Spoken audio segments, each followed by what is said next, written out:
Okay, so now that we've got our UVing done, we're going to arrange it to be ready for substance, as well as applying our different materials per group. So, uh, one or two rules when we're arranging stuff, and just different ways of thinking about stuff. So the rules are, if we're baking anything, so if we're actually taking the Substance Painter, doing the bake mesh maps, nothing should be overlapping. Everything needs to be sat on its own. If something isn't going to be baked, or if you're only baking half of it, then you can stack stuff on top of each other. For us though, for this we're not going to be doing any stacking, anything like that. So everything should be separated and giving itself a nice little space in between each UV shell, so the UVs get to fill that area as much as possible. Um, the other rule is, and this is obviously something we've done already, is textile density. So we're going to make sure that everything is pretty much the same textile density. Remember, textile density is the amount of pixels or the amount of space a UV takes up. So for instance, my screen is big.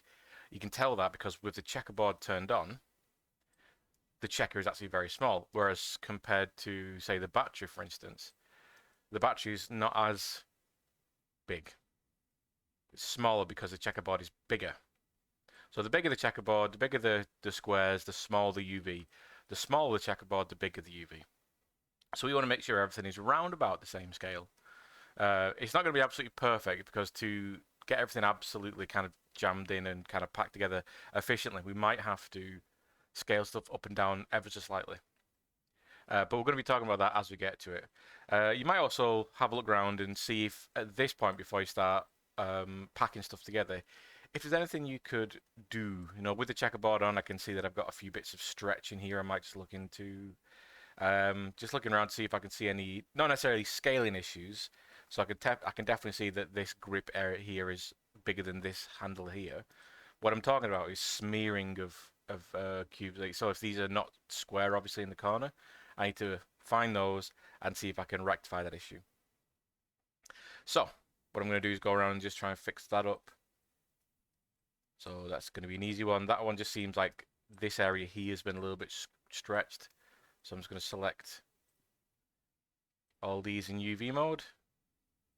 Modify, unfold. Now this time I'm going to go legacy and horizontal because they're being stretched horizontally.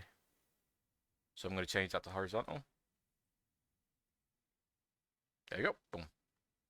So you can see the difference there.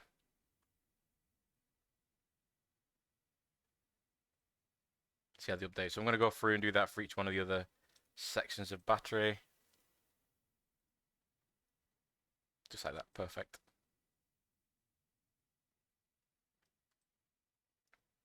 Good. Now, okay. Turn off checkerboard for now. When we're arranging, we need to think about a number of different things. Number one is how important is this object in the scene? So I'm going to get my notepad up. So number one, importance. So how important is this thing in the scene? So for instance, something that is a minor object, like little background stuff, which isn't carrying many kind of much texture information or anything like that, you could probably put all of that inside one texture sheet. However, for this, because it's in front of the person, it's in front of the camera, it's going to be seen all the time, this is an important object. Therefore, it's going to be multiple materials or multiple texture sheets so they can dedicate as much texture to it as possible. Number two, which is kind of counter to this, is be efficient. If I can spell efficient. There you go. I think that's how you spell it. Be efficient. So yes, importance. If it's an important object in the scene, we're going to dedicate multiple text sheets to it. Efficiency, being efficient means that we're not going to put a separate material per item, per UV kind of chunk. So like I'm not going to just put one thing on this and then another material on this. So we end up with like possibly tens of different materials. So I'm being efficient by thinking about how many text sheets do I really need? Can I contain some of these into one texture sheet? Where can I put multiple materials because they're all going to be very similar and not necessarily very kind of like important looking, not very like not very eye-catching. There's not a lot of texture detail on it. And then where are my really important UVs where I need to have a lot of like texture space. So for instance, the screen is a very important one for me. Okay, number 3. There you go. Number 3. We've already talked about this. No overlapping. God, I cannot spell today. Overlapping. So don't overlap anything. And number 4, like, keep, like, to like, or like for like, or like with like, however you want to kind of think that. As much as I can, I'm going to try and have things that are related to each other. So it's kind of either. So let's do a little addendum to this one. Either all the same. Let me just. There you go. All the same material types. So I might have a sheet full of all the metal objects, and I might have a sheet of all the rubber objects. Even though they might be different types of metal, they're all metal. Or all the same component types. So in this case, what I'll be doing is saying, right, I'm going to try and put as much as I can for the monitor in one texture sheet, as much as I can for the battery in one texture sheet, as much as I can for the frame. So I'm going to try and break it up like that. So like there's one texture sheet for, say, this. There's another texture sheet for which will contain like all this here. Like maybe I try and do something like that, and then I do one for the battery which contains this, and possibly this. You know, I do one for the frame. The frame probably just is on its own. So that's another way you can think about stuff, how you divide stuff up. Another rule, and this is kind of something that we should be doing during our UVing phase, is making sure that our shapes are easily. So make sure shapes. Oh, bad typing. Make sure shapes are not stackable, but jigsawable.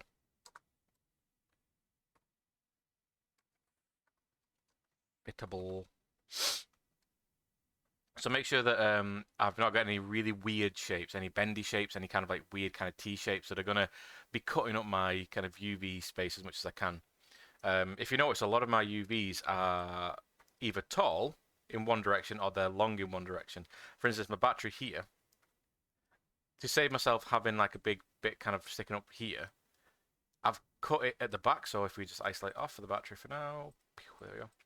So I've got that seam at the back because that's where we're going to be hidden, and everything to do with the main body of the battery, including the little bits inside there, all get cut in the same place, and they're all unfolded the same way. So I have pretty much the same kind of shapes. And then what am I left with? I'm left with the bottom, and I'm left with the top. So then I deal with those as kind of flat planar objects. So like I said, they're pretty flat planar objects. I can leave those like that. And then I've got just the little inside bits of my vent.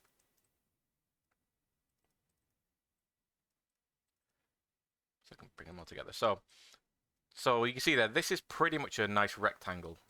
There's no kind of crazy shapes being involved with this. It's nice and rectangular. There's no kind of weird sticky up bits. This is nice and rectangular, but in a straight line. Go away. And you'll see that with a lot of things. You see that a lot of my things are kind of long or tall in a rectangle, so they can fit nicely together. Very, very few things are weirdly shaped. And I think the only really weirdly shaped one is even with my frame, I'm breaking stuff up into kind of longer strips, as we saw in the video, breaking up into longer strips, rather than having like a T section, because it just makes it hard to kind of fit everything together. Okay. So they're my rules, and if I think of any more while I'm doing, because I have when I model, I do have kind of a lot of rules that I kind of try and stick to, but these are 5 that I can think off the top of my head, and if I think of any more, we'll add them. But remember these. So the importance of the object, so importance of prop. So if it's a very, very minor prop, which is very, very basic, not really carrying a lot of information, you can basically fit it to one text sheet. And you can even, in some cases, fit multiple into one text sheet, especially if you're doing like lots of group objects. If it's very, very important, you'll need multiple texture sheets for one object because it needs to have as much information as possible. Be efficient, so make sure that you aren't just putting a new material on everything so you have like 20 or 30 different materials. Try and bring that number down so it's kind of counter to the importance, but they work together. No overlapping, so don't have any of the UVs overlapping. Keep things like for like, either all the same material types together, or so all the rubber stuff together, or the plastic stuff together, or keep all the stuff in component type. So everything to do with the monitor, try and keep that together. Or you might, depending on the size of the object, you might end up splitting that between multiple different sheets, but you'll have like 2 or 3 text sheets, which might be all to do with the monitor, that kind of thing. And then it just makes your shapes are jigsawable and fit together. So no kind of weird, really weird shapes. Try and avoid anything that's really kind of like bendy and circular, or kind of a C shape or an S shape.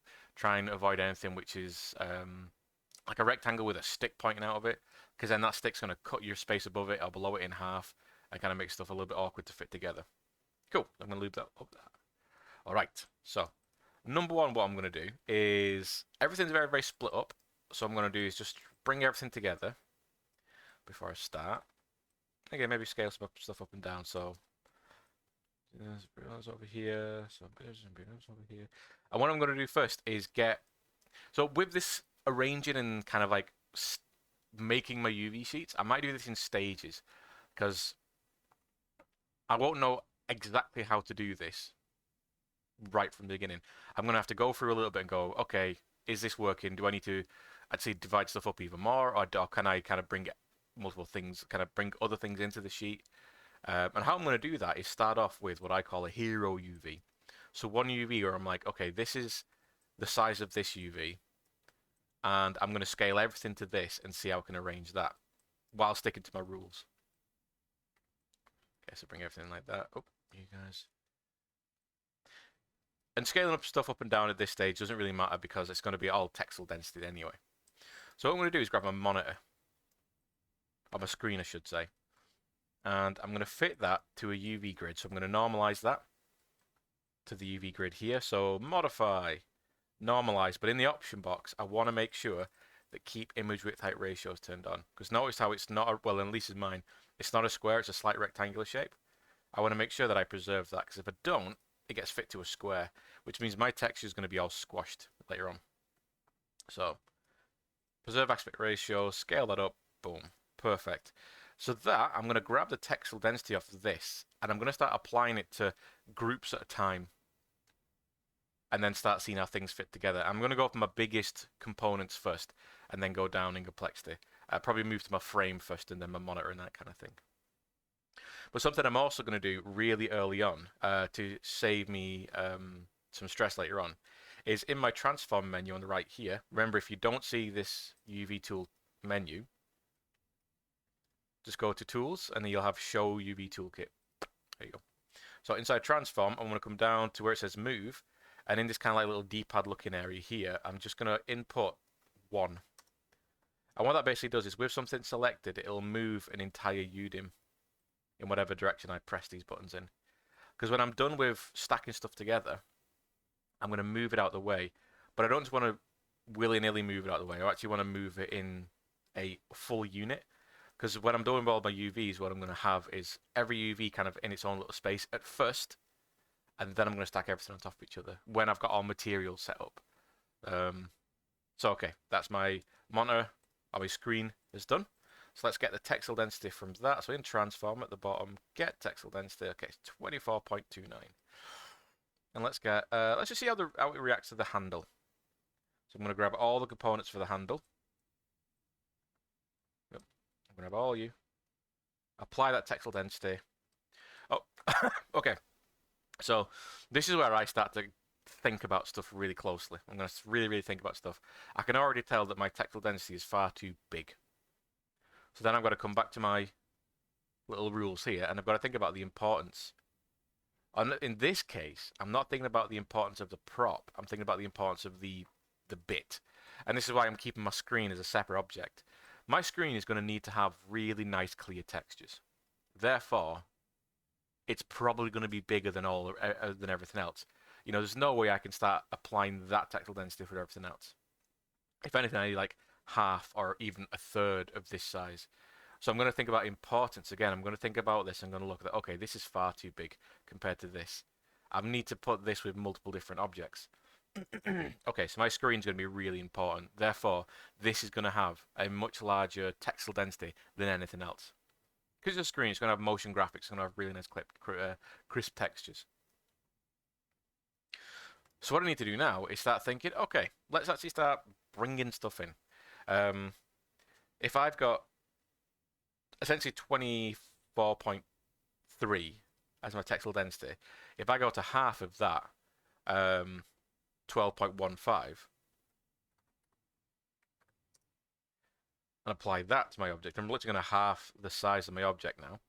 So I'm like, okay, how's that? Still a bit too big compared, because again, I've got to fit multiple things into one texture sheet. Okay, so what if I go a third of this? Well, a third of this would be something along the lines of, oh, let's go for a rough number. If this is 12.15 and I just need to come like a little bit more down, I'm going to come to like 9.75. Just picking that up, that kind of number up a little bit. Okay. And now what I can do is just start trying to stack this in. Because I'm going to stick with this number for the time being. I'm going to stick with 9.75 for a while. And I'm just going to try and do my best to jigsaw everything in. Because you'll see, if I come to a point where I'm thinking, that's not actually working right for me, there are things I can do.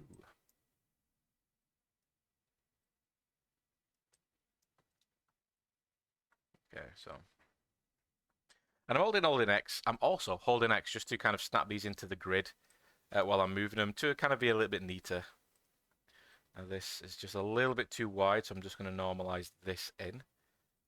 Just to fit it in like that. Okay. In fact, let's bring this down to the bottom like this. Yeah. Okay. So what you'll notice as well is I tend to stack everything at the bottom left of a UV, and I tend to stack outwards like that. It's just a bit of a habit I've got into that if I can fill a bottom section like this, I've got more surface around it. So I gradually start to kind of expand out the UV like this. I've seen some people who do it completely differently. I've seen people do the same thing but in different corners. But and I'm also going to avoid having any long strips like this in the middle of places. You know, put them at the bottom, at the top, where they're out the way. Now this feels nice being at the bottom. So I'm going to bring this down here. And again, just try and bring things closer together for now.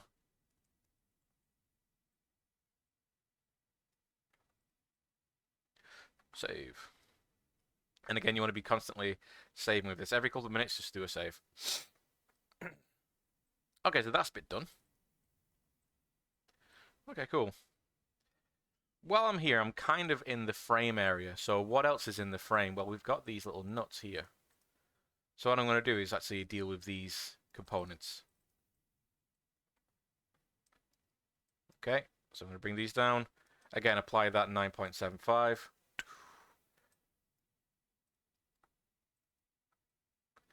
And before I start stacking them in, I'm just going to go in here and rearrange, kind of make up another kind of little UV group for them. And in fact, while I am here, I'm going to be real lazy. I'm going to delete 3 that I don't need and just work on 1.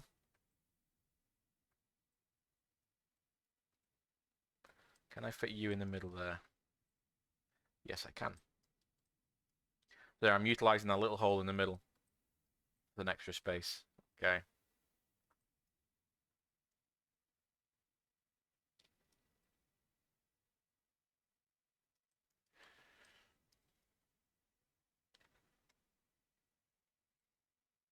Let's rotate that around so it's flat. Again, I'm looking at these shapes that are being made around this. Again, that's why I'm always talking about shape puzzles. I'm looking at this and thinking, well, this looks okay, but we've got a bit of these like wasted space either side at the top here. So what if I rotate around? I'm holding J when I do this. So it's flat like that. That way I can get a little bit closer. Like that. And in fact, I'm just going to scale this down even more. I'm just going to scale it down a touch. Now, why am I doing this? There's not going to be much texture on these. It's going to be quite simple. So for now, I'm going to scale those down. Because it also means that I'm just going to extract this from the rest of the mesh like that. It also means that when I duplicate it and then move it into position, if I just duplicate them 3 times like that, then I've got all 3 of these on top of each other. So I can move you to the side, and then I can move you to the side. Oh, there you go. So I got all 3 made like that.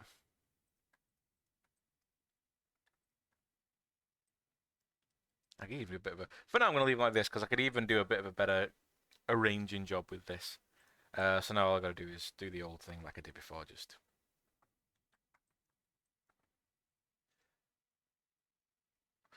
No, I do this all the time. I build stuff and then when I come to UV in, I'll delete half of it if I know that I'm going to re-UV it or kind of do a lot of this multiple versions of the same thing kind of deal. I'll remix stuff all the time, or I'll duplicate stuff all the time. Because for me, it's just really efficient to not worry too much, have the final kind of image already made, the final piece already made, then deal with any kind of repeats later on. Okay. We combine that back in. Okay, so that's so far so good. Okay, so what else could I fit inside here? What else could I relate to the handle? Nothing much. Okay, so this stuff for now is just going to move there. Just going to move anything out of the way. This. Because there's also other tricks I can do later on to help me kind of combine a lot of this stuff together. Okay, so for now, that's the handle done, as well as the 3 little nuts on the side. That's cool. Now I'm going to do is move to the monitor. And I'm not really, there's no real massive method about where I'm moving, what I'm moving to. I'm just going to decide, right, I'm going to start dealing with the handle, and I'll deal with this until I get up to a point. So right here, I've got this up to this point. Okay, cool. I'm going to move to the monitor, and I'm going to deal with that. Okay. So again, I'm going to apply this at 9.7. Okay, that's scaled up. Now, one thing I will do, I know for a fact I'm going to want to have this vent. For now, again, it might change in a bit. I'm going to want to have this vent on its own or something like that. Maybe I don't want to, if I can help it, I don't want to have an entire UV set up just for the vent. But I don't want to scale it bigger or smaller than the main monitor. I want to kind of try and keep these at the same level. And again, I'm using the same textile density as I did before. Okay. Now my main monitor there. Now this is why I made this up into 2 strips, because if this was 1 strip, it'd be too tall. But now with 2 strips, I can fit them in perfectly like that. Perfect.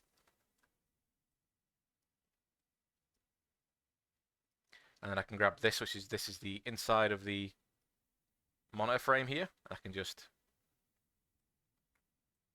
bring these in.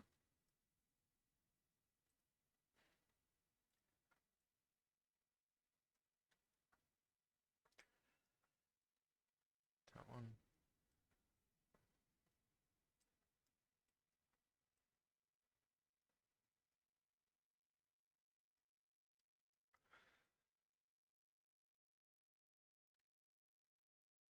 Now I might be going quiet in a little bit of this because I know UVing takes a little bit of concentration just to make sure I'm not doing anything wrong. But UVing and arranging is such a nice, simple, chill kind of process that I often just like what I've got in the background is just some nice music on, and I'm just do a save. I'm just taking my time. And again, I'm just really thinking about that jigsaw shape puzzle kind of mentality. I'm trying to fit all this in together. Okay, cool. So that's the monitor, the frame, the radiator's down here. So I've got a little bit of space right here. What can I do with that? Well, on the actual monitor, I've got all these little screws, which I've already got here. So what I can do is bring them in. Have they been textile densities? No. Okay, so I've just textile density the screws and they're even smaller. So I can just arrange them in kind of like a little bit of a grid using X to snap to grid.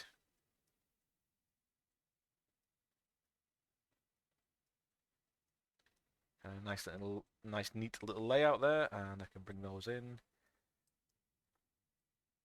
And if I feel I could just also bring them closer together.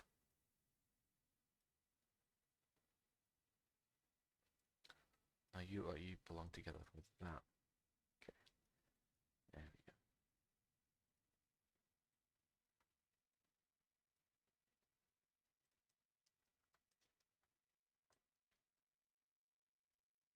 Cool. Is there anything else I can fit inside here? Okay, let's look at these little boxy dudes here. How big are they compared to everything else? If I do the textile density on these. Okay, they're smaller. Do you reckon I could fit them inside here? Might be a bit tight. Okay, so if I come here and take these. Leave them out of the way, do a save. I'm going to rotate all of these so they're flatter. Like that. And then I'm just going to, I'll do from top to bottom. Yeah, do that. Second one. Third one. Not just not enough. Okay, that's fine. That's fine.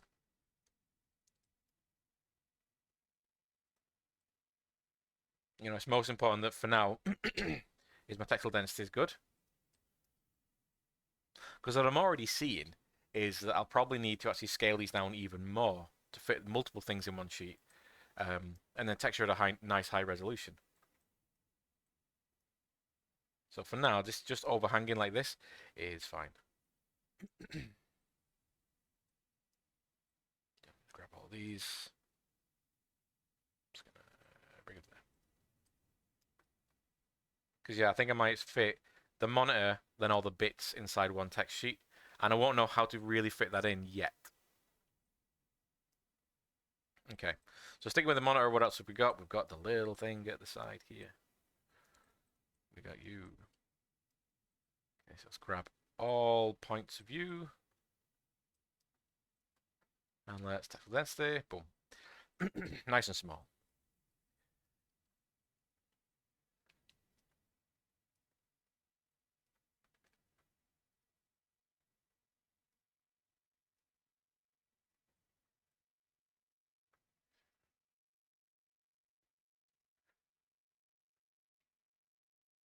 So I'm arranging some of those circles inside the donuts.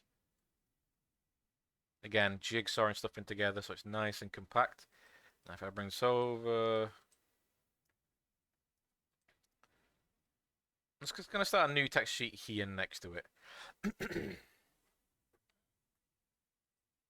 Or in fact, what I'm going to do, I'm going to introduce it to a little bit of like, not complex, but kind of not very obvious ways of thinking. Okay, so we're always building to one of these squares. All right, everything's built to one of these squares, fits inside here, that's perfect. I'm finding that some of this is just a little bit too much information to fit with this textile density inside this one square. So what I'm going to do is still maintain the textile density, but what I'm going to do is build up to 1.5. So I'm going to take this square, that's fine, but then I'm going to build up to the halfway point. So if you need a reference of that, you can come down here and just use the guides there.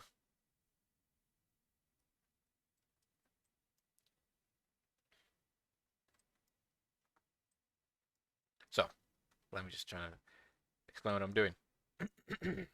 So I'm still going to route everything in the bottom left corner. That's for me, that's where I route everything and I build out to the right and upwards from there. But then I'm going to come and build everything up to the halfway point of the two adjacent squares. So I'm still building within a square, it's just I'm building within a slightly bigger square to then normalize things down as a group later on. Which means I can just maintain the textile density, I can just keep building. I don't have to start changing everything. Because if I work out this problem now, it means that I can do the same process with my other stuff and just, again, keep that same textile density. I've left something behind somewhere. Oh, you're over there.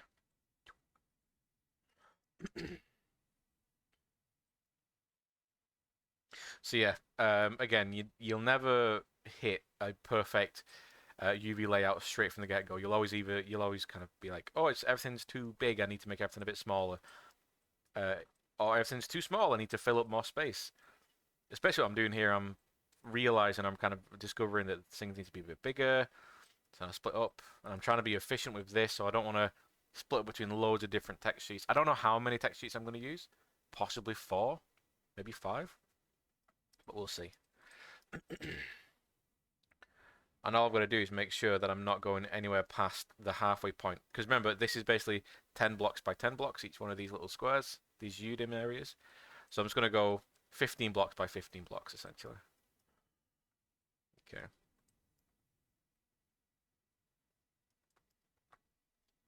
So in this case, what I'm doing is I'm keeping component like for like together.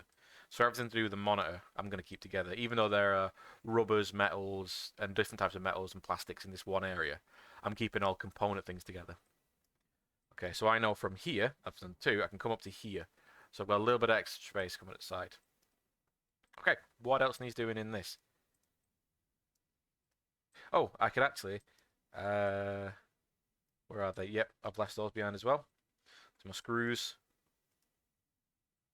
they can fit somewhere. Now things like this as well, I try and fill up really small little areas with stuff like screw heads, nails, anything that's small and round or small and just a bit awkward. I just try and pack them into one little area, and normally this in one of the corners.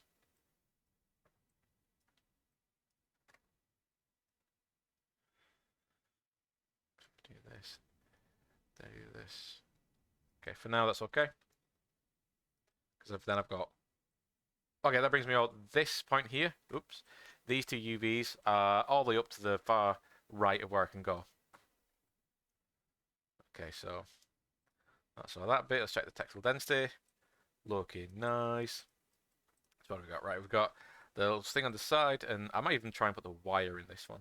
And we've got the 2 screws, we've got the 2 dials on the side here. So let's grab these. Okay, you're both here. What happens when I textile density all of you? Are you going to be really small? Okay, not much of a scale difference. But same for this, I'm just going to try and arrange them in a little cluster of their own at first.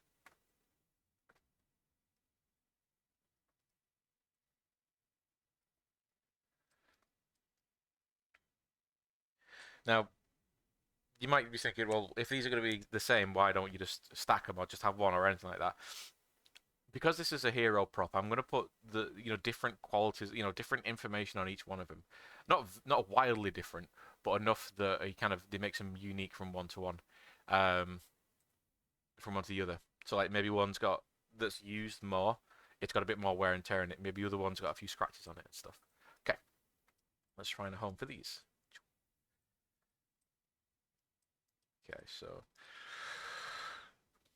how can I fit these? Now I also don't want to sacrifice on these. These are quite nice shapes with the possibility of having some really nice texture work on these. So I don't want to make these any smaller than they are.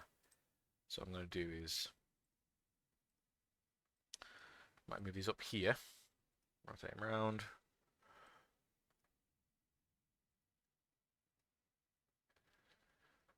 Which is the... Now what I'm going to do here as well is I'm just going to try and find the top part, which is here, and just make sure that's facing upwards really. So the bottom part should be the part, well, at the bottom here, and the top part here should be the top part there, which it is. Right. And again, I'm using X to snap to grid to kind of help me out. Again, remember all the DMV stuff still works in here. So I could do some nice V-snapping to get stuff into position, then move it. Again, I'm trying to be as efficient as I can with the space. Now again, I know I'm going to be texturing this at a large resolution, so for now I'm going to just bring things closer together. Can I fit you inside there? Ooh, it's risky. I could technically fit that inside there, but what I'm doing here is I'm risking texture bleeding over from one side to another, even though that would be quite nice. What I could do is just do this. Slightly scale up the base plate. No, I don't want to do that. Oh, I could do. So these are decisions you've got to make. But if I scale this up ever so slightly like that, It means that this can sit inside with a bit of gap in between. It means I'm saving a lot of space, but it also means that I am changing some of the textile density, but not to a massive amount. So I think, you know what, I'm gonna keep that. So in fact, I'm gonna get that textile density, apply it to the other one, and do the same thing.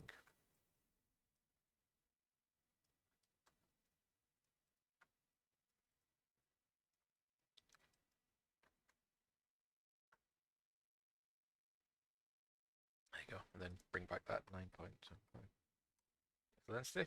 There you go. Bring it closer. So again, with jigsawing stuff in together, I'm trying to make as much space as possible. I'm going to try as little wasted space as possible, because all these grey areas here are places where the texture's not loading, and you just want to be as efficient as possible with your texture spaces. Right, so we've got 1, 2, 3. We've got another 2 spaces on top of that. Okay, that's fine. What else have we got to do for the monitor? They're done. Oh, this little dude on the side. Right, all you. So textile density you. Oh, you're very small.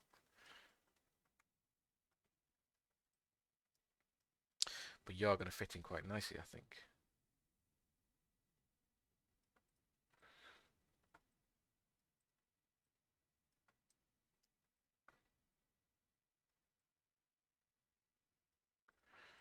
So even when I'm laying stuff in together, I'm trying to keep things close together that relate to each other. So both of these bits, because they're part of the obviously the little square section, I'm going to try and keep these close together. Ooh, that's my words then.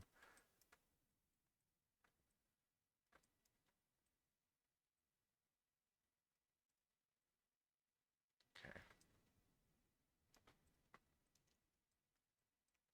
Okay, looking good. Looking good. That's pretty painless, that one. Pretty painless.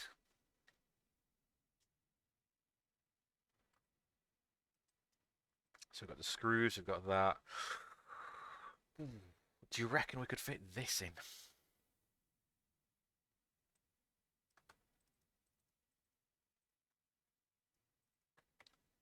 Could we fit this in?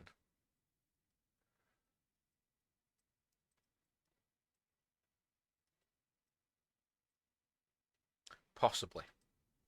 Possibly. But again, we've got another awkward shape here. We've got this little X washer shape here. So I'm going to try and bring that in there. Try and use as much as I can. So we're not coming, because remember I'm using 15 squares. So I've got a bit of space here. So I'm going to try and bring in all my big shapes first. Can these fit in? Can they fit in? Ooh, things are getting a bit tight now. If I do that, that's okay. Good. So I can bring you into there. Bring you into there.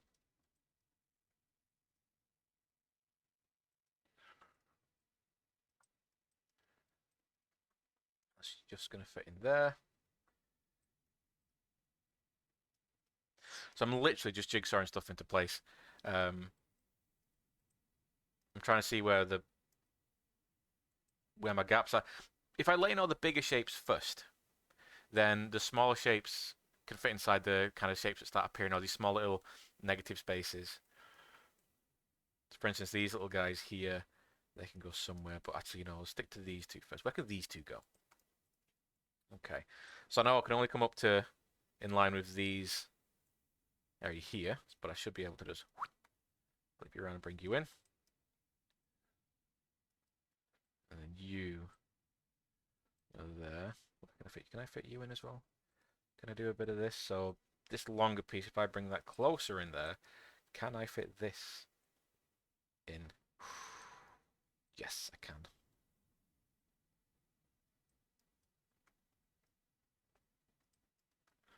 And I should be able to just stack these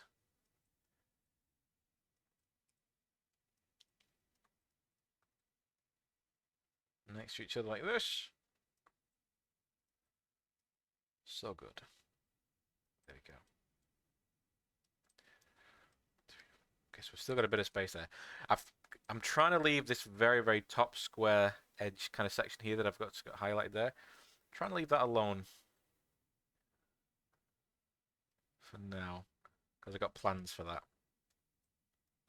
I'm just alternating the background to see which is the best one for me to kind of see the grid. Okay, so that actually has done a lot of work. I've got pretty much all the monitor section in there. All the screws, the dials, the plugs, the square things, the tube. That's all in one text sheet. Awesome. I'm really happy about that. Okay, so, looking at everything, completely everything like that, I've actually not got that much left to do, which is awesome. Okay. So, what else got to do? What left? I've got a few bits left, though. I've got a few little excess spaces. Whenever you're dealing with shapes like this, round shapes, or shapes that have got these like little kind of negative kind of triangles in them and stuff, or these donuts in the holes in the middle, you're always going to have wasted space. You can't have 100% efficient space unless you're dealing with a perfect square. So for now, I'm okay with this. For now, I'm okay. I could always add. So I was saying we're going to text this ourselves. So if you want to add like additions to this, if you want like physical stickers, if you want to add like maybe it's got a little kind of Gachapon toy hanging off it, you've still got space in these text sheets to add that in. That's looking good though. So yeah, let's see what we got. Because the handle's down there, handle is down there. I think I might put the handle, or try and put the handle with the battery. So I might end up having 4 sheets on this. I'm envisioning one for the screen, one for the monitor and stuff, one for the frame, and one for the battery and handle. Maybe I do battery and then handle and frame, something like that. Okay. So what I'm going to do, why I was leaving that top 15 square there, so that's 10 right there. 1, 2, 3, 4, 5. So because I'm leaving this top 15 here, top one here, it's because I've got to put the coil somewhere. And as you spoke about in class, for this, it's not going to carry much information. It's just like basic rubber. It doesn't need to have a super, super great bespoke thing layout. In this, what I'm going to do is have it all as one big long strip across the top. That when I texture it, it's just going to be a repeatable rubber material. Because again, I'm not going to have much material on it. So if I grab my... I'm going to apply that textile density to it. That looks pretty good. So I do want it to be around the same textile density if I can help it. So adding that 0.5 in there, yeah, it fits in perfectly. Oh, sorry, not 0.5. That 9.75. Because everything else so far is 9.75. That's actually perfect. Then it fits inside that top area there nicely. Again, we've still got some wasted space that I wish I could fix. But I'm going to leave it alone. But again, there are things additioned. I might end up modeling a few little things. Maybe the carabiner. If you model the carabiner, you could put the carabiner inside here, as long as you kind of unfold it the right way and it's more strips and round shapes. But because I've been playing a lot of Death Stranding, you've got that's in my brain at the minute. I'm seeing like a little dangly Gachapon toy hanging off it. So maybe if I make one of those, I'll put the UVs for that somewhere. Because again, it's all dependent on the personality, what does this machine, what world does it belong into? It doesn't have to be some sort of like green militaristic machine whatsoever. In fact, I'd rather it not be. It could be a medical scanner, it could be a radio, it could be a really crap camera, it could be anything, it could be a scanner, whatever. It could be a weird microphone. Okay. So that's looking good. Cool. Right. So I'm gonna kind of have to break my rule a little bit here. I've brought everything in. I know how everything kind of fits together here, which is great. So what I'm gonna do is I'm gonna grab all this, except the cable, and I'm just gonna normalize it into one of these squares because I know that it's gonna normalize in perfectly because I've been building to a square. It's just not a 10 by 10 square. In this case, it's just being a 15 by 15 square, so that I can maintain this textile density. So I'm gonna modify, normalize, make sure I've got option box turned on. There we go. Down. I will have to scale it down a smidge because some of these are going to be touching the edges here, and I don't want to be touching the edges. I want them just ever so slightly smaller than the edges. and I can bring that down like that. Now what textile density is this? This is now 6.5. Okay, 6.5.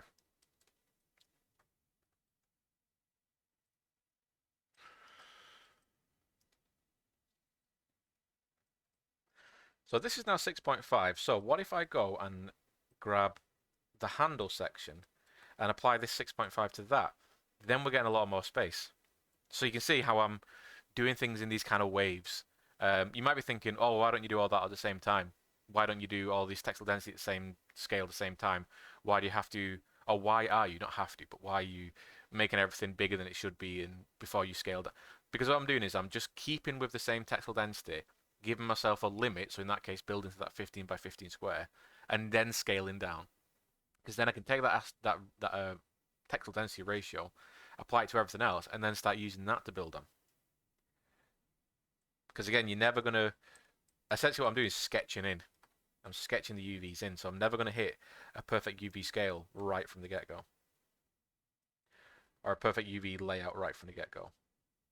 For something like this, for something very, very basic, yeah, you tend to hit those right from the get-go because it's only going to be one of, 2 or 3 different layouts you can have.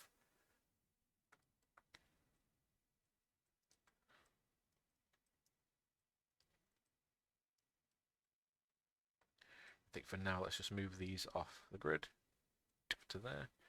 There we go. So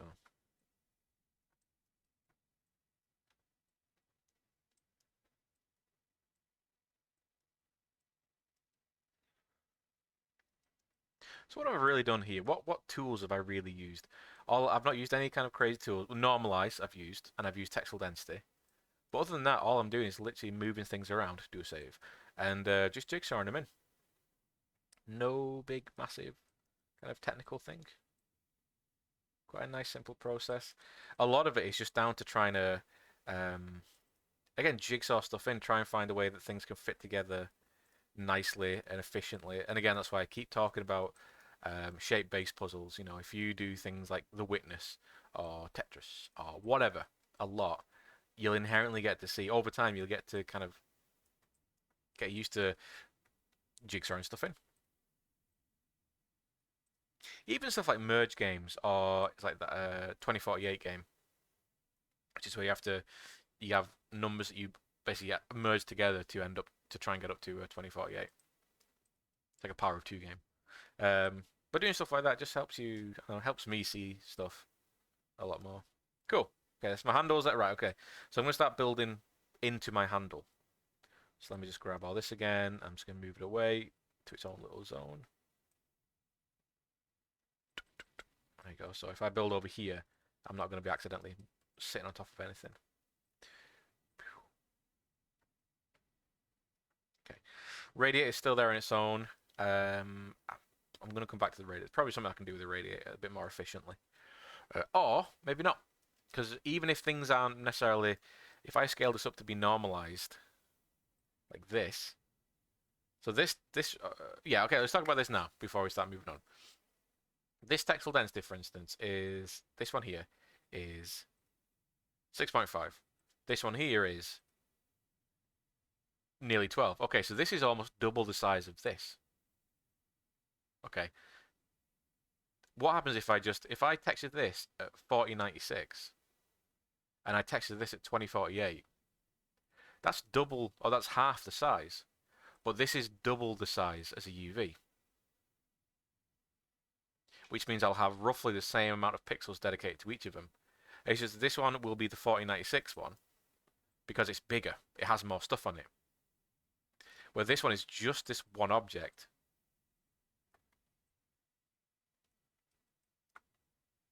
But it's essentially like looking at these textile densities, it's pretty much half the size, which means this will be half the UV. So even then, I could texture this at 4096 because it's nice and crisp. I could texture this at 4096 because there's a lot of stuff involved with it. But I textured this at 2048 because there's only one thing involved with it. And essentially the checkerboard is half the size. Near enough. So I think I'm going to make a decision and say the radiator, just a thing on its own. That's just going to stay on its own. The other annoying thing I could do now is go back and think, okay, the radiator and the spout are going to be together. So all this is going to be on one text sheet, which means I'd have to. It would mean that I could make this a bit bigger, but this a bit smaller. That doesn't sound like a bad idea.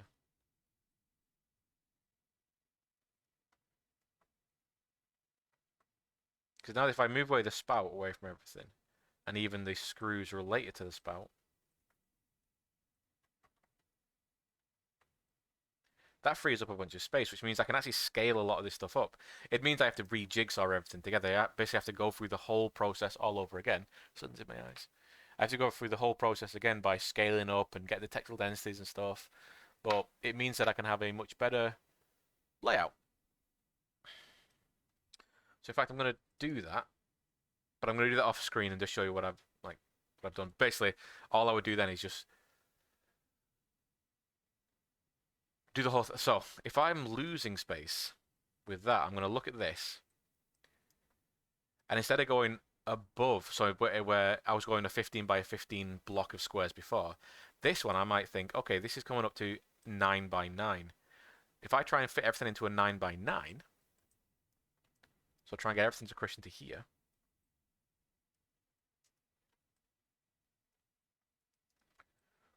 So if I normalize this now, it means again I've got a bit of wasted space there, but again a little bit of jigsawing, I could probably make this even bigger. So yeah, I could kind of remess with that, and then I could get the textile density from this now and apply it to. I'm going to move this cable out of the way because it's going to get in the way. I could then apply it to these two, and then try and get these in the same UV sheet. And then I could have everything being textured to the same scale. Everything could be textured at 2048, 4096 then.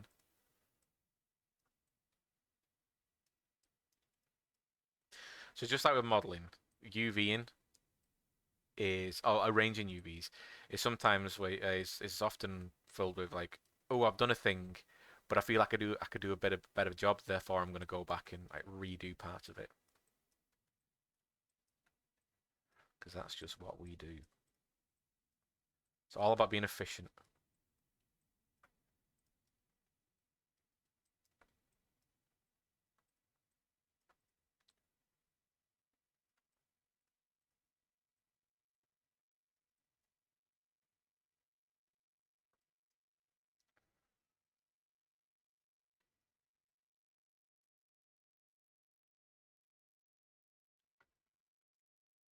Yes, that's now our texture sheet. A little bit of wasted space, but again, in both of these, I've got a wasted space, so I could come back in there and fix this up a little bit. So if I try and do that, I scale this up a little bit, grab that textile density, then do that on everything, and then try and jigsaw that in. So constantly going back and rearranging and changing and rearranging and changing.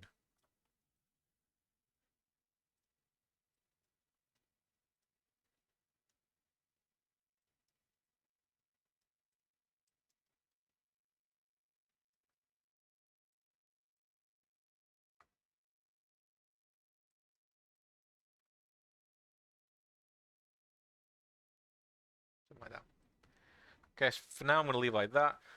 So yeah, we'll come back and kind of putz with stuff a little bit more later on because if I set a new textile density to this, you can see that stuff's overlapping and I need to go back and fix this up. But pretty much that's everything. That's all I'll be doing from now on is just going through the exact same processes and yeah, I'm just going through the exact same thing over and over again, just trying to find a good beginning point, which for me was starting off with the monitor, getting that, deciding, if I apply that textile density to everything else, is it going to work? Do I need to bring that number down? Do I need to bring that textile density number up or down? And then finding a position and starting with it. So I think the best one for me, the one that kind of started clicking for me is when I started doing the monitor. Then I could realize, okay, if I try and bring everything to do with the main monitor section into one sheet, that's going to give me this.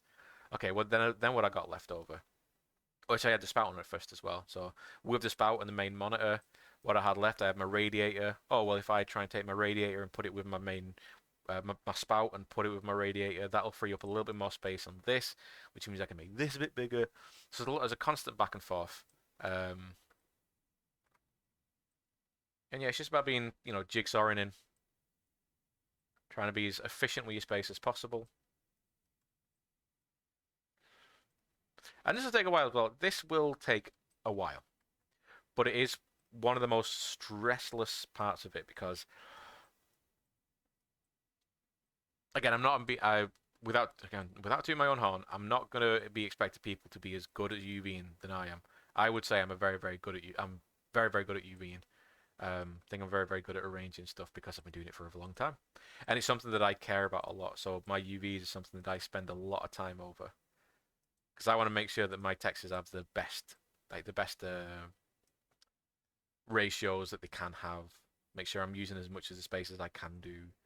Make sure that I'm going to be able to dedicate as much as I can.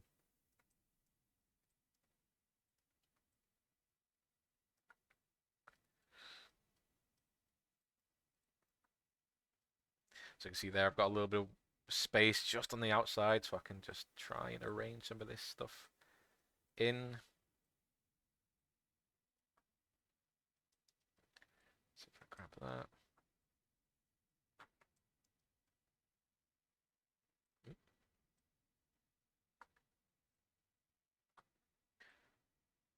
So all I'm doing there is just using the D and V, or D and X in this case, to put that into the bottom corner.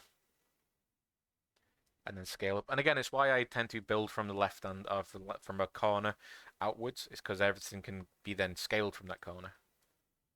I can see that I've got, space on the borders that I can kind of deal with.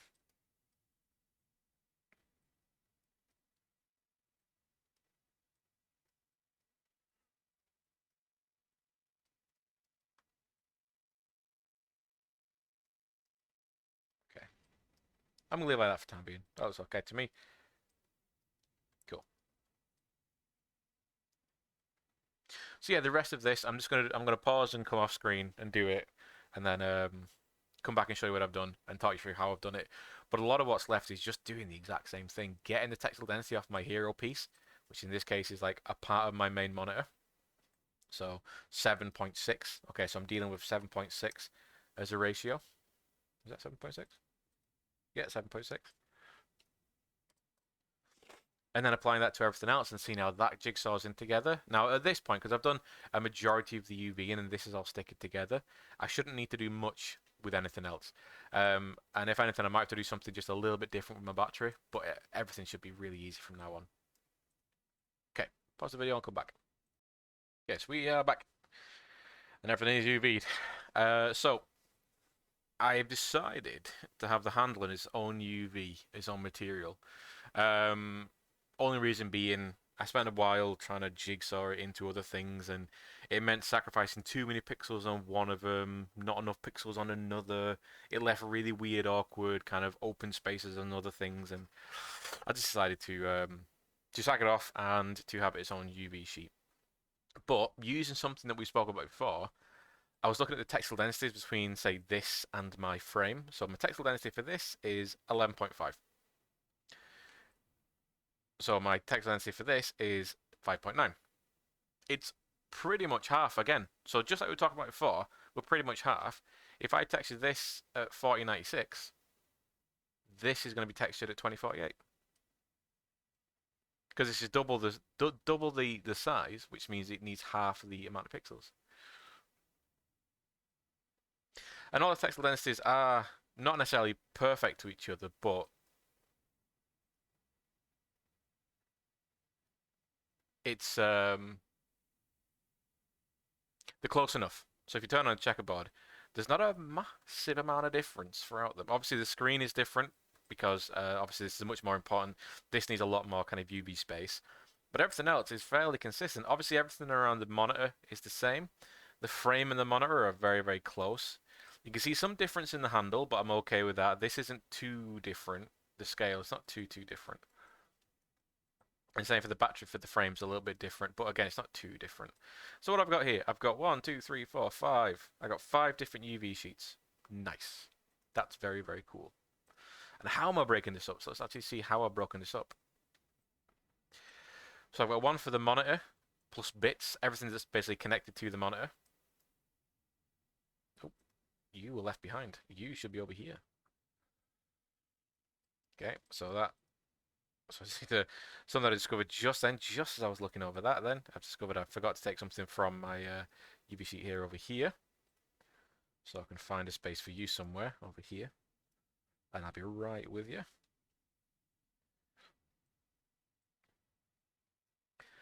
So that's a good point to just to remind ourselves to check, always be checking our stuff.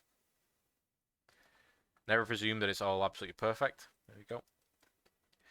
Okay, yeah, so boom. Let's have a check. Nothing else that should be there. Cool. Yeah, so that's all the main monitor plus the bits hanging off it that I felt could go with it. So obviously we've got the coil, got the dials, got the little square dudes, got the dials on the side, all good, including the relevant screws. Then we've obviously got the monitor. Then we've got the radiator and the spout. Oh, the backplate's gone as well. So the backplate's here as well. So bring that over. There we go. Cool. And how did I know I'd got something wrong then? Well, you can see that if I grab all these, that guy on the inside's not being grabbed. So I just grabbed it and brought it back over here. Cool. And I've got the frame.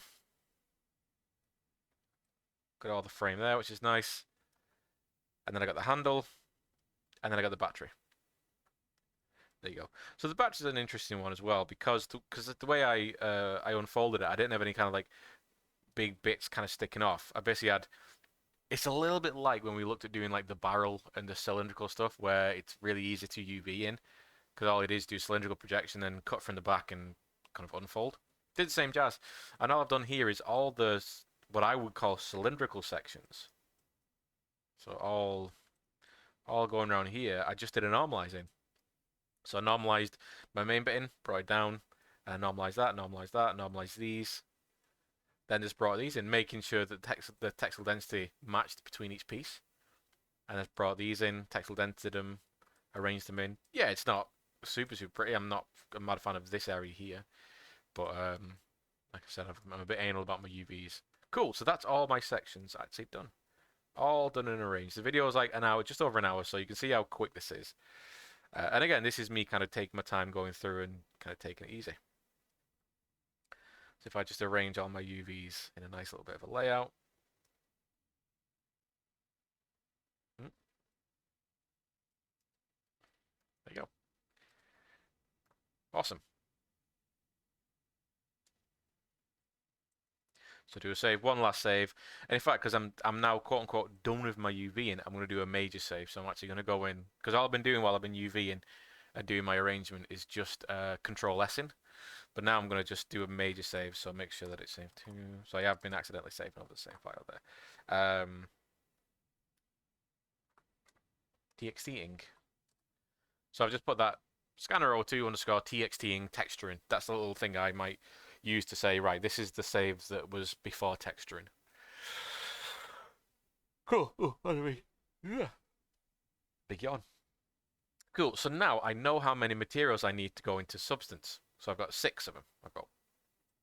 So I need to have each one of these groups have a separate UV, have a separate material applied to them because they are all going to be textured differently.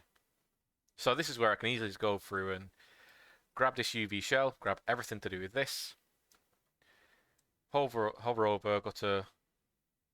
Oh, before I do this, actually, I'm going to do a bit of cleanup. So I'm going to just make sure everything's combined, not merged, obviously, because I don't need it to be. Get my thing up there.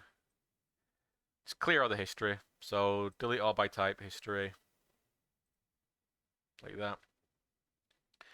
Now I've got some crazy names going on as well. So if I open up my outliner, I've got big, long, crazy names, which I should just be able to change.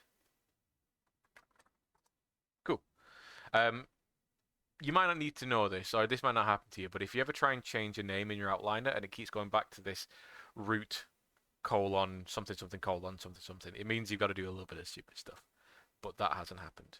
That name was only stupid then because I had, it's combining, merging, combining, merging, combining, merging. It's a lot of kind of like combining and merging. Sometimes the name gets a bit funky, a bit funny with you. So there you go. And again, just delete all my type history. That's cool. I'm going to go through and delete as much of these as I can as well, because if I select these, they don't appear to be actually selecting anything. If I select, say this group here, which is Dave, Motion Tracker, P Cylinder, whatever, and I press F, it goes to the middle of the world, and there's actually nothing there. Even if you press W, it looks like there's something there. There's nothing actually there. It's not actually attached to anything. It's empty data.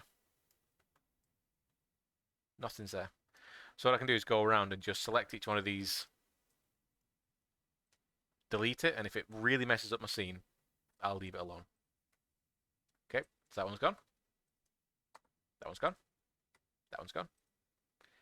And I'm also looking for when I click on these if anything lights up, which it shouldn't do because all these were made when we just combined and merged stuff.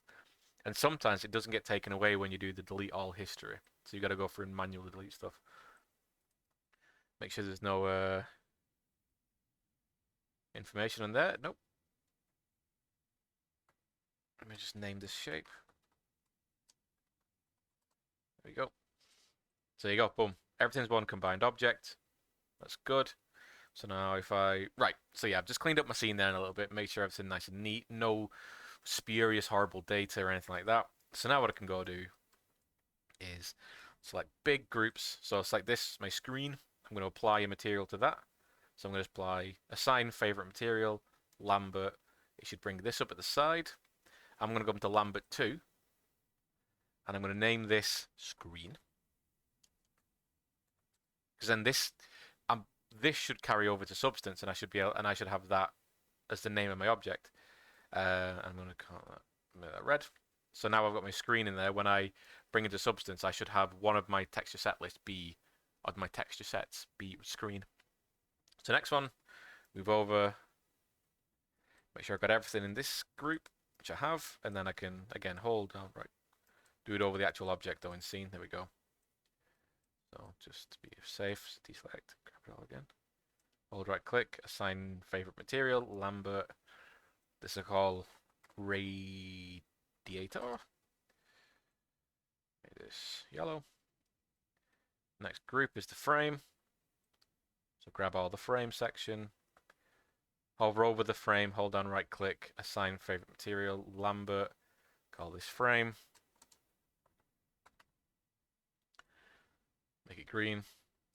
Now if you click off and you lose this, the attribute editor and stuff, if you go to like say general, go back to your workspace being general, and you go to attributes editor, which is just on the side here. Up at the very top, you got all these little drop down menus, and you get these little arrows at the side. So these are all, you should have all the different Lamberts. Now remember, Lambert 1 is the default material for everything. So everything is Lambert 1 when it first gets made. But then we're applying different materials to it. So we've got a screen, radiator, frame. Cool. Just got a frame there. Next, it's the handle. So deselect that bit, so I don't need that.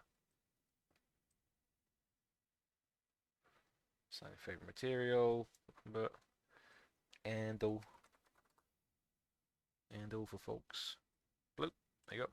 So luckily I've only got 6 of these, and you get 6 primary colors. So I can just basically go through and assign that to each one of them, which is good. Now my battery, select my battery, deselect that wire, I don't want it. And then just go through, assign favorite material, Lambert, go for battery. Blue, there you go. Last one, everything else.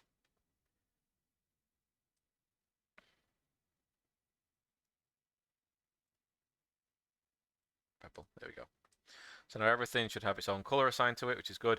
Now, obviously, you don't have to assign a color to it, and you also don't have to name it. Oh, I need to name that one, monitor. You don't have to name it, but I would recommend doing that because applying a color makes it more visual for what's been assigned to what. You can see that everything's had something assigned to it. If I see any grays, it means that that obviously hasn't had any material assigned to it, or if I see something that which should be another material or another color, then I can obviously go through and reassign. Um, and also naming stuff, you don't have to do that, but it makes it easier later on. It also makes it easier to know what's what inside here. Okay, so now what I want to do is stack everything on top of each other in the 0 to 1 space. So remember where the green and red lines are, I want to stack everything here. And that's why we've assigned all these different materials. So when we do take into substance, instead of it looking and trying to make sense of all the different materials, it basically breaks them up using the materials. Oh, sorry, it tries to make sense of all the UVs, sorry, which it can't do because it just sees a bunch of stacked things on top of each other. What it does, it looks at the materials and say, okay, all these UVs have this material, therefore that's one texture set list. And that's why I also, in my UV set, in my UV toolkit, set this move to 1, because all I need to do is grab this, I need to come 2 over. Boop, boop, boop. Grab all of this. Boop. Grab all of this, minus that. Boop. Grab all of this, minus that. Boop, boop. And then grab all of this. Boop, boop, boop. There we go. So now everything's stacked on top of each other. All our UVs are cool. We've got everything UV'd. Checkerboards and everything. Everything's nice and jigsawed together. Like I said, there's a little bit of wasted space. I would admit that this isn't necessarily my best UV I've ever done, but I'm prepared to sacrifice a little bit of wasted space if it means I can have more UV space, more kind of more pixels, a higher textile density. Cool. So now I'm going to do stave. All I have to do is file, export selection. I'm going to send this into my scanner as an OBJ. I'm going to call this scanner. I don't really feel like I need to add anything to it. Palette scanner. Yo. And I'm just going to bounce up substance, and then we can kind of just remind ourselves how to bring it in. Okay, and we're in. So obviously this is remembered. I'll do it one more time, but I really want people to remember this. This is my setup that I normally have, but if I come in and then just do a reset UI, this is what it generally looks like. So obviously we have our texture set list over here, layers and texture set settings here, and then we have properties here, as well as assets over on the left. Now I don't use the assets so much that I think I need to have it on screen all the time. So I did to close that. But my properties menu I use a lot, so I bring that over so I can have a nice full menu there. Okay, so let's bring in our object. So new, again, PBR metallic roughness, that's all I really want. You could go through and try something else, you know, if you want to do something, a bit more interesting, you could do stuff like SSS, which is subsurface scattering, which gives you basically a subsurface scattering. So if you want your rubber to look like more like really porous rubber, you could use that. So in fact, let's do that. File, so let's hunt and find our object. My scanner. My document size I can leave as it is. Everything else I can leave as it is, to be honest. I'm not changing any of these. We're not bringing any other maps in. We're doing everything inside Substance. Okay, so then I click OK.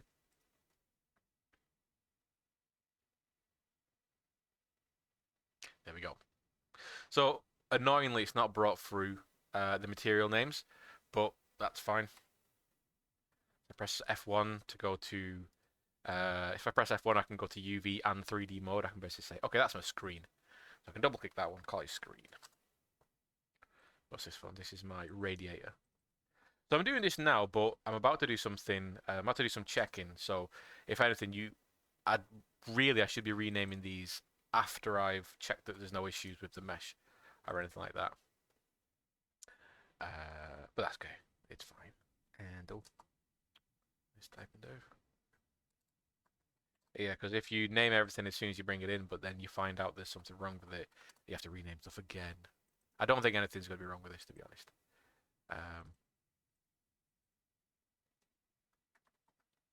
So I'm confident that I'm okay with naming. Obviously, I'm not going to be texturing this video, but I'm just brought it in. I'm just going to go through the texture baking set thing, and I'm going to basically just go through that process again. Okay? Right. So I've named all my stuff there. Everything is good, looking good. I can't see any horrible issues just yet. Everything's been brought in. Oh, I'm seeing one thing there. What's going on there? Let's go to Maya.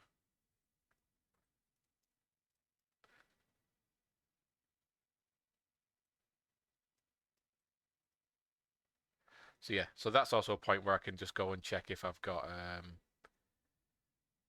some uh, bad normals on my mesh. So I can tell that I got some bad normals there. So let's go through, soften that edge, but then harden the edge that's attached to it there. There we go. Now, is there anything else I can see? Oh, yep, some of this needs, yep. Oh, that needs doing.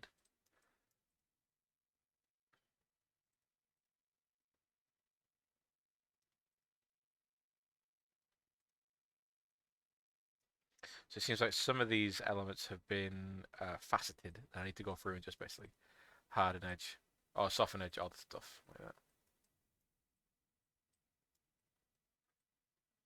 That's fine, that's better. But then I've got to harden edge all the bits I need to be hardened.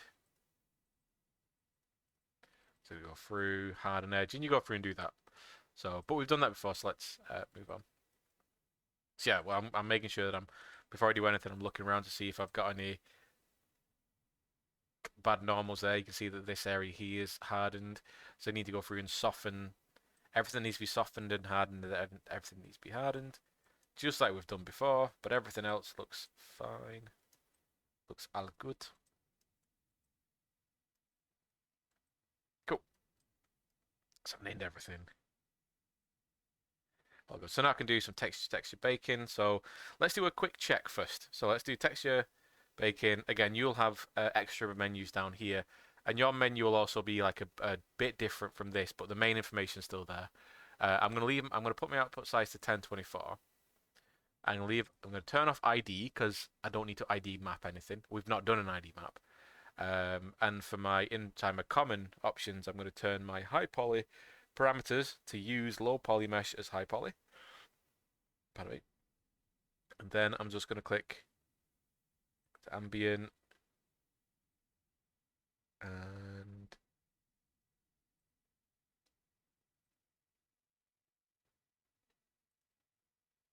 okay, good. And then make sure I've got all those selected, which I have. I'm going to bake that. So that's going to go through, and because I do it at a lower resolution, it should go through fast, and I should be able to see any issues with the mesh really early on. So now you can see it's flying through. But there you go. So I'll look around to see if I can see any issues, any bake errors, anything wrong. Outside of the obviously the hard and edged, where I don't want hard edges. Everything looks pretty good. Press B to cycle through the map, so that's my ambient occlusion.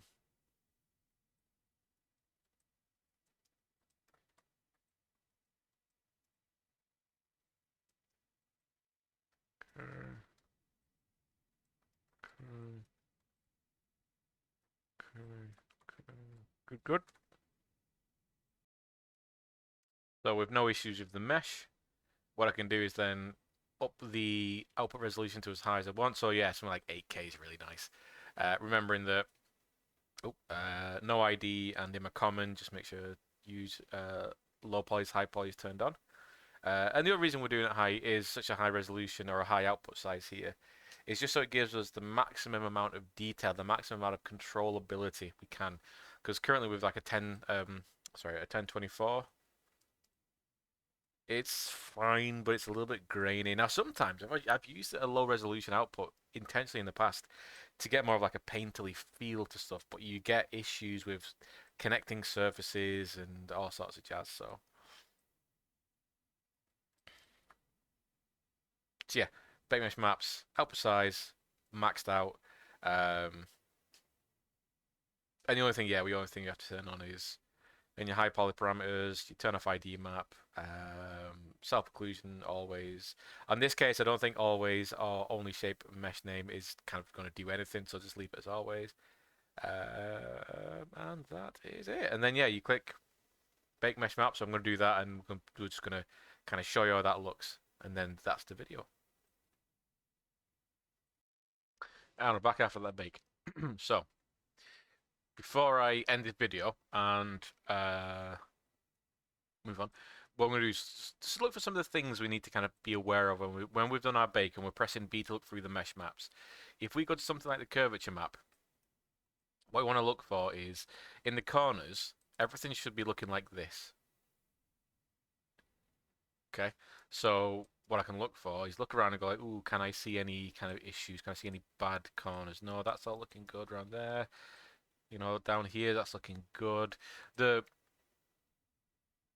the subtler, the lighter the grey.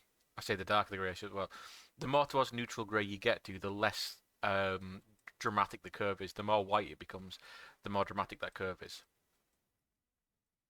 Okay, this is all looking good. Now, the points where it's not going to be looking good is obviously there, where I had that edge that I didn't smooth. These corners here, they're obviously not right. They should be like nice and kind of a continuous grey. And back here as well, I've got this face. So what I've not done is I've not, when I've been taking this out of Maya, I've just not gone around and checked certain things. I've not checked for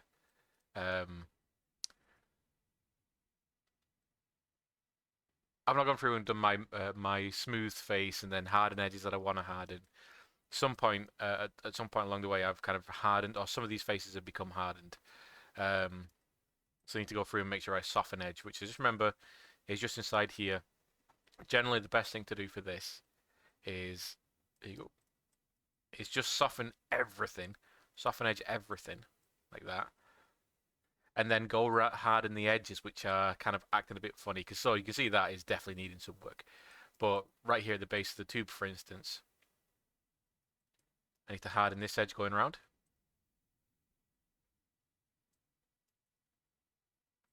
Do that again. Okay, so this is kind of good at doing this. So sometimes when you harden edge, it'll lock the normals, and it won't allow you to harden any edges. So what I got to do, I think it's because I've been separating and build and combining things together. What I got to do is go and unlock normals. There we go. So if I click unlock normals, I don't know what it's doing in the background. I don't know what the science is behind it, but it basically before I had all the normals were locked, which means I couldn't go and harden any edges. I couldn't change anything. So if I unlock the normals, I can then go in there and like I've done there, harden that edge, and then look for the other places which I'd want to be nice and crisp and nice and fine, so you can see like right there for me, these two edges, or maybe even just this one. Harden that edge. So you see now it looks nice and crisp. Same for this one. Harden this one. Nice. Then obviously have to go around and do all these as well. You see now in this corner, these are nice and smooth, going around like this. But on these small little inside faces here, I'll have to just go in and right on the inside, harden those faces, go down, do the same thing here, harden those. And for the radiator, I'm going to have to do a lot of work around here. Because all this, if I come out of this, all this is like far too soft. You can see how it's just not working with all these 90-degree edges. It's not working at all. So I've got to go through here and harden all the edges. Make sure I'm only hardening the edges I want to harden, and no one else.